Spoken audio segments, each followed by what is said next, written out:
and maintain. But at the very top are the people that get beyond the actual labeling of a job, and they get into things that are like design patterns, or they become debugging experts, or maybe even called software architects. Right. And these people sit around and they deal in just pattern recognition. And now that we recognize that the human mind is capable of such pattern recognition, we can actually do things such as your training that you were alluding to in order to beef up the ability of that mind to exploit that. Wow. And in fact, there's even people that have gone to that. What they're doing is they're calling it, I think, opportunity scouting or something along those lines. And it's a whole new science of how do you recognize when you have an opportunity in front of you. But in any event, we digress. But that's very interesting, too. Maybe we can get back to that in a little bit. Sure. Yeah. Okay, yeah, go on, because I didn't mean to interrupt you, but man, there's so much happening today in the field of, and Clif, you're proving that there is a link, and I mean a real link, between man's subconscious mind and our advanced technology with computers. And I grant you that, and we can tap into a lot of this. Of course, there are a lot of people that are doing things the other way, where they're trying to use it to assist individual humans, as opposed to doing it on the aggregate. It's probably because I'm not particularly a friendly fellow that I'm dealing with humans in the aggregate as opposed to individuals. Wow. Okay. But in any event, getting back to our idea there, basically what we do is we sweep for emotional tones and flavors, looking really for change, not so much is an emotional tone persisting, but what's the new thing that's happening here. And we do it through scanning for all kinds of languages, and at the moment, many different alphabets, which has really given us a big boost up, because we're looking at people writing in their native language. Now, true, I don't speak Romanian, but we've had native linguists for Romanian apply the emotional quotients given a particular formula that I've got, and I tweak it as I go through if I can observe any kind of an effect. Again, sort of makes sense? Yeah. We basically read all these millions and millions and millions of conversations without caring who is saying what to whom. And then we analyze just what is being said and the context in which it's being said, and we look for a divergence between what we would consider to be the norm. So if we suddenly saw recipes for blood sausage showing up in a gardening forum, well, that's a big change, and that's going to tell us something. We really wouldn't see the word blood sausage. What we would see is an emotional blip, because the word blood has more emotional energy than most of the words that you're going to find within the gardening forum, but you might find it in the reference to blood meal, in which case it's muted as an emotional level, but if you saw it in conjunction with blood pudding or blood sausage in that particular forum, it kind of sticks out. Wow. It's still, what you have done, my friend, is still so incredible to me. You really have opened up a brand new level, a much higher level of human consciousness, and bringing it into a very real and applicable science. Well, now let's not attribute this to me. I mean, obviously ideas go flying around, and I just happened to grab this one a few years back, but I know for an absolute fact I'm not alone in pursuing this kind of an endeavor. Really? Yeah, we've actually, it used to be way back when the internet was very young, there was this file called robot.txt that you'd find on servers. Yeah. And it would tell you whether or not the server allowed you to sweep certain aspects of it. In other words, it would actually give you the rules for working on that server. A lot of the machines, because of the nature of humans, were never protected with robot.txt files, and so they were really kind of open, and you could get at them, and if you weren't malicious, and you could write spider code that would jump from machine to machine to machine and do reading on it. In the process one time of doing one of these big, huge data sweeps, and we're talking about getting 60, 80 million conversations, if you will, of about 2,000 to 3,000 words, or maximally 2,000 to 3,000 words per conversation. Yeah. we came across somebody else's source code that had been stuck on one of these servers. Oh, really? Yeah, what they were doing was they had a C program that had a Perl overlay that had the ability to transfer itself to various different kinds of C. It was written in various different compilers. And so, for instance, on a SCO box, it ran under a SCO C. And it had a version of the code that had been compiled for that. And it could quite literally copy itself from server to server to server.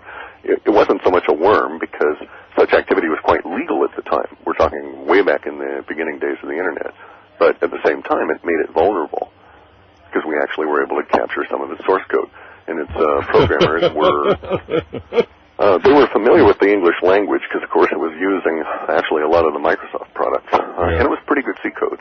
Now, because half the stuff you just said, I'm not sure I have heard those words, but a C code, I don't understand that.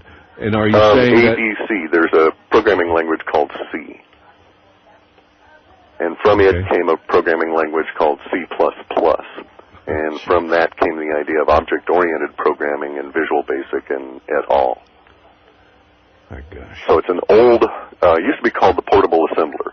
C was this very sparse, arcane, absolutely wildly open programming language with no restraint on it that used to be called portable assembler because it ran on almost all the machines out there.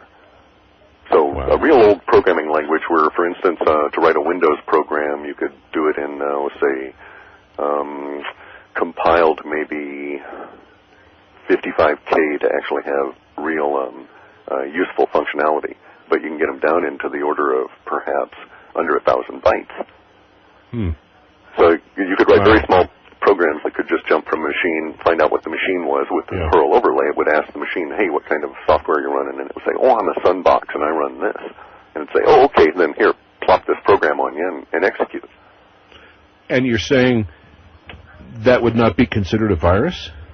No, at the time we're talking, bear in mind that there were certain rules that were allowed as the Internet was forming itself in between the ARPA-DARPA days and the release of it as a commercial Internet. There was this period of time when all kinds of strange things occurred. Okay. And that was one of them.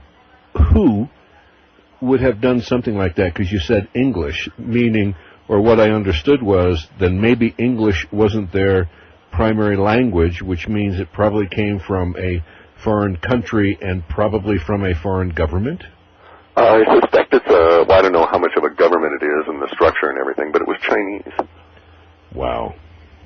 And it called itself Ting or Cauldron, and it carried within the cauldron all these nice little chunky vegetables of C code that it could execute just to find out what was on the server. Now bear in mind that basic technology is what Google uses to index all the web pages. It goes to the server and says, hey, I'm an indexing machine. Can I index all your web pages? And the server checks it out and says, yeah, okay, I believe you. Go ahead. But nowadays we've had to put on all these layers to authenticate everything because of all the nasty fellows running around. But at one point we were fairly naive. If they had been able to do that far back, how I was doing it earlier than they were because I caught them. That's true. I mean, I was fully operational and off of the roving robot approach by then. I was using server-based spiders. Jeez. In which case, my machine just sits here and gets a large list of URLs, if you will, web pages to start with, and then goes through and reads them, and then reads every page they're linked to and every page that's referenced inside them, but does it all on my server here. Good. So I'm not violating anybody's, confidentiality or anything. And you wrote the program? That does that? Sure, but that's, guys, you got to understand, this is not like rocket science. This is well-known Internet kind of stuff. You can get books that'll say, hey, here's step A, here's step B. How come I don't even understand the words you use? I mean, where am I? Well, find yourself the nearest 12-year-old kid. Yeah, I know. That's about it, isn't it? It really is. God. And then ask them, do they know any script kiddies? And if they do, go and talk to those fellas. That's what it's called, a script kiddie? Yeah, these are the guys that are in the 8 to 15-year-old range. That's really extending it out that far, but you might find them driving around late at night with Pringles cans wrapped with copper wire connected to laptops in in cars looking for, driven by somebody with a license, looking for hotspots that aren't guarded, and they piggyback on your access to the internet and do all kinds of weird stuff. 8 to 15 years old at maximum? Yeah. I figure after you're 12 and you're into that activity, you've become aberrant, and you're not on a good path. Gosh, this is so mind-boggling. I remember years ago, maybe 35 years ago, when it became apparent that our whole educational system was going down the crapper. And everyone was saying, oh, this is terrible. All our kids do, they go and they play these stupid games at the arcade, blah, blah, blah. And I kept saying, wait a minute. Because back in those days, the PC really didn't come into vogue until, the early 80s, 82 or something like that? Yeah. I kept saying, these are the ones that are going to control the world. Because they don't care about the physical aspect of a lot of stuff. They're going into, you're probably one of them, Clif. And I'm not sure how old you are, but I know you're quite young. I'm over 50, so. Oh, well, maybe you're not. You just started and applied yourself a lot sooner than I did, that's all. My gosh, man. Isn't it?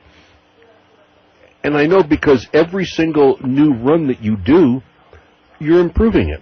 You're updating. That's true, but sometimes we screw it up as well. I mean, we've done runs where we've run into our own tail because of some code area I left open. So we alter it each time. We hope that there's improvements. And recently we've been getting a little bit better because we've been getting cautious.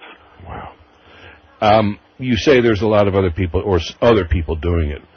Individual. I know of at least 3 outfits, one of which I'm pretty convinced is connected with the People's Republican Army in China and comes out of a particular city in the big middle area of China that we might call their Kansas. And so we could, for instance, call this their Kansas Navy. And then I also know of an outfit that is running out of Poland, but I don't know if it's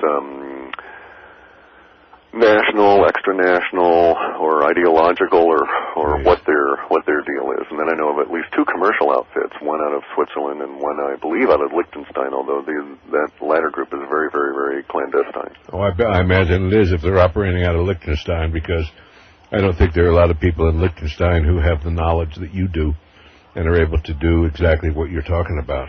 We've got to be real clear about this. I mean, I don't want to seem pedantic or anything, but I like to frame the context in which we all operate so that everybody understands. Mm-hmm. One way to frame that is to tell you a little joke here. Okay. What do you call a person that knows 3 languages? A smart ass, I'll tell you that. No, trilingual. Oh, okay. But we'll get back to your answer in just a second. Okay. All right. What do you call a person that knows 2 languages? They're bilingual. What do you call a person that knows 1 language? Well, that's an American. Okay, now that's the joke. The fact of the matter is that I was a young kid when I learned that in Germany.